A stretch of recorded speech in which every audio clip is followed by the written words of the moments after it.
प्रणाम स्वामी जी।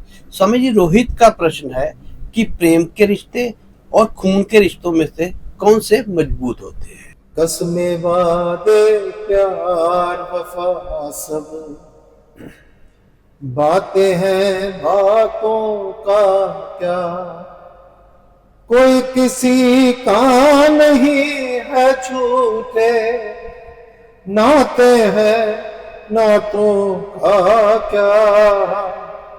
कसमे वादे प्यार वफा सब बातें हैं बातों का क्या। खून के रिश्ते हो या प्रेम के रिश्ते हो, इन सारे रिश्तों में, जिन रिश्तों में जब तक पूर्व जन्मों के कुछ लेन देन है, कुछ कर्जे बाकी हैं, जब स्वार्थ बाकी हैं, समझना वही रिश्ता ज्यादा मजबूत है।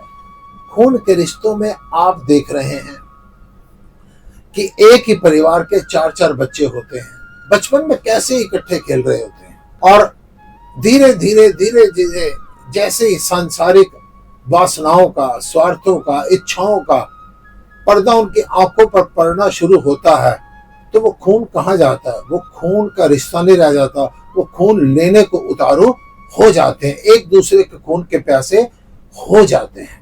जब पूर्व जन्मों के प्रारब्ध हमारे वर्तमान के स्वार्थ, हमारा लोभ, हमारा अहंकार बीच में आ जाता है, खून के रिश्ते भी कुछ नहीं रह जाते। अब दूसरी तरफ प्रेम के रिश्ते, क्या प्रेम है, किसका प्रेम है? एक आदमी दूसरे आदमी से बिल्कुल अपरिचित होता है। हमारे पास जिस समय पर कोई रिश्ता करके कोई आदमी आता है ना कि स्वामी जी लड़के वाले बहुत अच्छे मिले हैं, लड़की वाले बहुत अच्छे मिले हैं, बहुत बढ़िया शादी का कार्यक्रम करने की तैयारी है, तो मैं हंस पड़ता हूँ।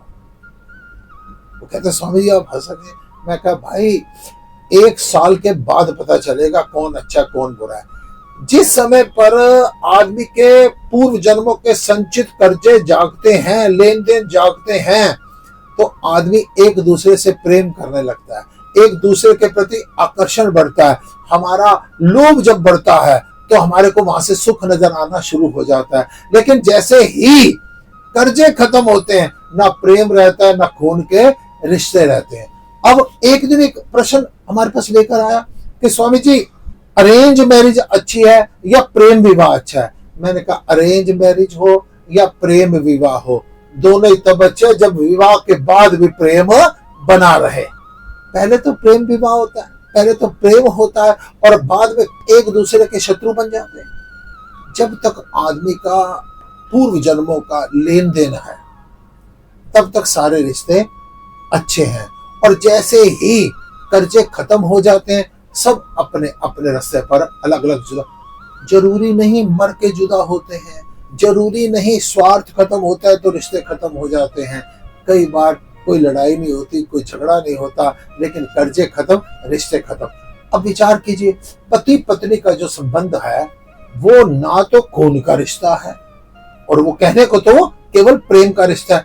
अपने जीवन में देखो ना आप, क्या इस संसार के अंदर जितने पति पत्नी हैं वो सारे प्रेमवश रह रहे हैं?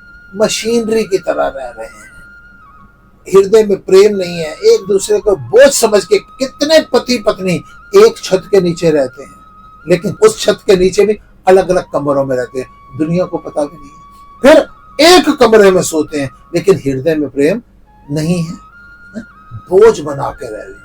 आप अपने संसार में देखो, आपके साथ कई लोग ऐसे हैं जिनके साथ आदमी बर्ताव करना नहीं चाहता है, जिनको कुछ देना नहीं चाहता है, लेकिन हमारे प्रारब्ध ने, हमारे कर्मों ने, हमारे पूर्व जन्मों के संचित कर्मों ने ऐसे गुंजल डाल रखे हैं, ना चाह के भी आदमी सब कुछ देता है। कितने ही संसार के रिश्ते ऐसे हैं जिनको आप कुछ देना चाहते हैं, लेकिन बीच में ऐसा समय आ जाता है, ऐसी परिस्थितियां आ जाती हैं, आप चाहकर भी कुछ दे नहीं पाते। किसी को छोड़ना चाहते हैं तो छोड़ नहीं पाते, किसी के साथ प्रेम बढ़ाना चाहते हैं तो प्रेम बढ़ा नहीं पाते। यहाँ पर कुछ भी नहीं है, ये टोटल ड्रामा है।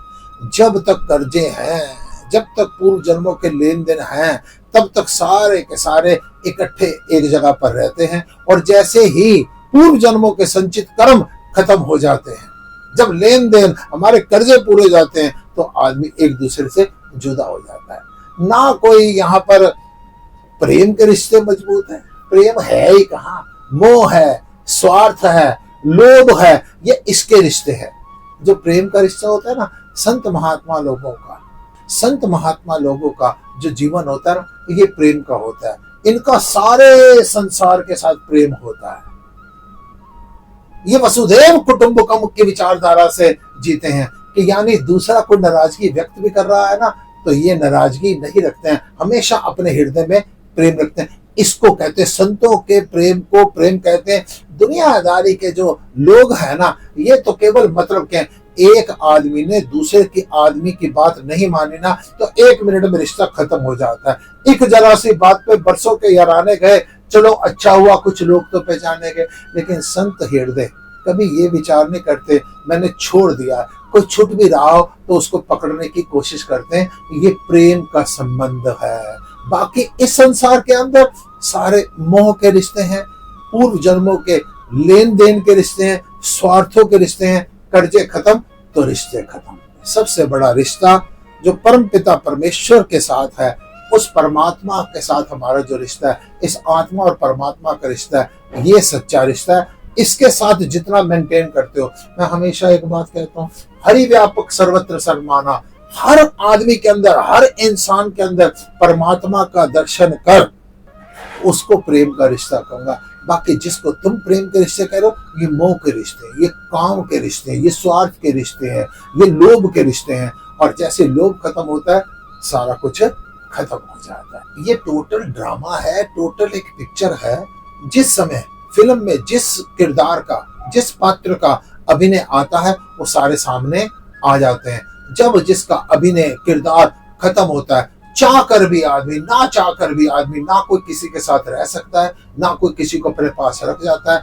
कर्जे खत्म, लेन देन खत्म, स्वार्थ खत्म और रिश्ते खत्म हो जाते हैं। अतः सबसे बड़ा रिश्ता याद रखो, परमात्मा के साथ है। उसके साथ तार जोड़कर रखो। जो उसके साथ तार जोड़कर रखेगा, यहाँ पर संबंध चाहे कोई बनेगा चाहे कोई बिछड़ेगा, उसके मन से कभी भी ना कोई बिछड़ेगा, ना कोई मन के अंदर स्थापित होगा। वो लगातार परमात्मा के साथ संबंध स्थापित करके अपना आनंदमय जीवन व्यतीत करता है।